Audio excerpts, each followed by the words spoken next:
দেখছেন poddanews24.com এর রাত 8:30টার বিশেষ বুলেটিন ফ্ল্যাশ নিউজ। সাথে আছি আমি Afsana ivy. facebook.com/poddanews24 page follow করে আমাদের সাথে থাকুন। ঢাকা আইনজীবী সমিতির সদস্য অ্যাডভোকেট নূপুর আক্তারকে হত্যা চেষ্টার অভিযোগে সাবেক প্রধানমন্ত্রী শেখ হাসিনা ও তার ছেলে সজীব ওয়াজেদ জয় সহ 93 জনের বিরুদ্ধে মামলা করা হয়েছে। রোববার দুপুরে ঢাকার মেট্রোপলিটন ম্যাজিস্ট্রেট সাইফুর রহমানের আদালতে ভুক্তভোগী আইনজীবী বাদী হয়ে এ মামলা করেন। এ মামলায় আরও আসামি করা হয়েছে সাবেক সেতুমন্ত্রী ওবায়দুল কাদের, স্বরাষ্ট্রমন্ত্রী আসাদুজ্জামান খান কামাল, আইনমন্ত্রী আনিসুল হক, জাহাঙ্গীর কবির নানক সহ বিগত সরকারের নেতাকর্মীকে। বিরোধী ছাত্র আন্দোলন চলাকালে গত 4 আগস্ট বিকেলে ঢাকার মোহাম্মদপুর এলাকায় ভুক্তভোগী নূপুর আক্তার অংশ নেন। এ সময় হত্যার উদ্দেশ্যে গুলি করলে তার বাম হাতে একটি গুলি এবং মাথায় আরেকটি গুলি লাগে। পরে চিকিৎসার জন্য তাকে হাসপাতালে নিয়ে গেলেও সন্ত্রাসীদের হুমকিতে চিকিৎসা না নিয়ে ফেরত যেতে হয়। অন্তর্বর্তী সরকারের প্রধান উপদেষ্টা ডক্টর মোহাম্মদ ইউনূস বলেন, বাংলাদেশে আগামীতে যে সাধারণ নির্বাচন হবে সেটিকে ইতিহাসের সেরা এবং ঐতিহাসিক করার পরিকল্পনা করছেন, যাতে এই নির্বাচন গণতন্ত্রের জন্য একটি ঐতিহাসিক দলিল হয়ে থাকে। রোববার নরওয়ের রাষ্ট্রদূত হ্যাকন অ্যারাল্ড গুলব্র্যান্ডসন প্রধান উপদেষ্টার সঙ্গে সাক্ষাৎ করতে গেলে তিনি এসব কথা বলেন। এ সময় রাষ্ট্রদূতকে বাংলাদেশকে তাদের পণ্যের একটি আঞ্চলিক বিতরণ কেন্দ্রে পরিণত করার এবং বাংলাদেশে আরও বিনিয়োগ করার আহ্বান জানান। রাষ্ট্রদূত বলেন, অত্যাধিক প্রয়োজনীয় সংস্কারের সূচনা এবং অবাধ ও সুষ্ঠু গণতান্ত্রিক নির্বাচন পরিচালনার জন্য আপনার প্রচেষ্টার প্রতি নরওয়ের প্রধানমন্ত্রীর দৃঢ় সমর্থন রয়েছে। পবিত্র রমজানের বাকি আর মাত্র 7 সপ্তাহ। আগামী 1 মার্চ থেকে পবিত্র রমজান শুরু হতে পারে বলে জানিয়েছেন আরব আমিরাতের জ্যোতির্বিজ্ঞানী ইব্রাহিম আল জারওয়ান। বিশ্বের মুসলিম দেশগুলো চাঁদ দেখা কমিটির মাধ্যমে পবিত্র রমজান শুরু হওয়ার তারিখ ঘোষণা করে থাকেন। আরবি 12 মাসের মধ্যে 9তম মাস হল রমজান।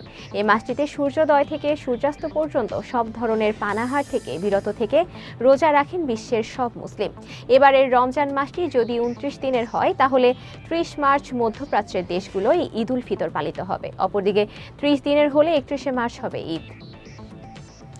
যুক্তরাজ্যের সিটি মিনিস্টার টিউলিপ সিদ্দিককে বরখাস্ত করতে প্রধানমন্ত্রী কিয়ার স্টারমারের প্রতি আহ্বান জানিয়েছেন দেশটির প্রধান বিরোধী দল কনজারভেটিভ পার্টির প্রধান কেমি ব্যাডেনচ।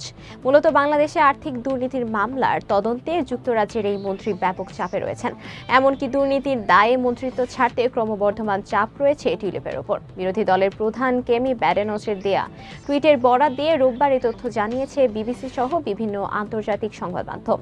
টিউলিপ মূলত ব্রিটেনের ক্ষমতাসীন লেবার পার্টির মন্ত্রিসভার সদস্য। তার কাজ যুক্তরাজ্যের অর্থবাজারের দুর্নীতি সামাল দেওয়া। কিন্তু বাংলাদেশের ক্ষমতাচ্যুত প্রধানমন্ত্রী শেখ হাসিনার আমলে অবকাঠামোগত উন্নয়ন ব্যয় থেকে 3.9 বিলিয়ন পাউন্ড আত্মসাতের অভিযোগের তদন্তে টিউলিপের নাম আসায় তাকে বরখাস্তের দাবি জোরালো হচ্ছে। বঙ্গবন্ধু শেখ মুজিবুর রহমানের নামে সংবলিত জাতীয় প্রতিষ্ঠানগুলোতে অনুদানের বিপরীতে আয়কর ছাড়ের যে সুবিধা ছিল তা বাতিল করেছে জাতীয় রাজস্ব বোর্ড। এনবিআর থেকে সম্প্রতি এ বিষয়ে সিদ্ধান্ত নেওয়ার পর 9 জানুয়ারি এ ব্যাপারে প্রজ্ঞাপন ইস্যু করা হয়েছে। রোববার সংস্থাটির আয়কর বিভাগের ঊর্ধ্বতন কর্মকর্তা এসব তথ্য নিশ্চিত করেন। প্রজ্ঞাপনে বলা হয়, ওই সময় বলা হয়েছিল, জাতির পিতার স্মরণে প্রতিষ্ঠিত কোনো জাতীয় পর্যায়ের প্রতিষ্ঠানে কোনো করদাতা কর্তৃক অনুদান হিসেবে প্রদত্ত যে কোনো পরিমাণ অর্থ কর রিয়াতের জন্য প্রযোজ্য হবে।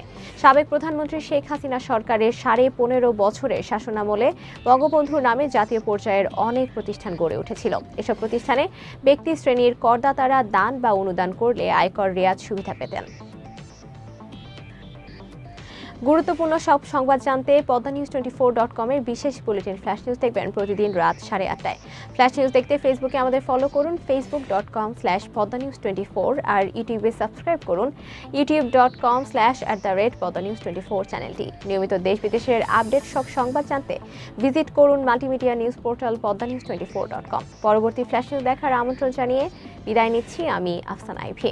ভালো থাকুন, সুস্থ থাকুন।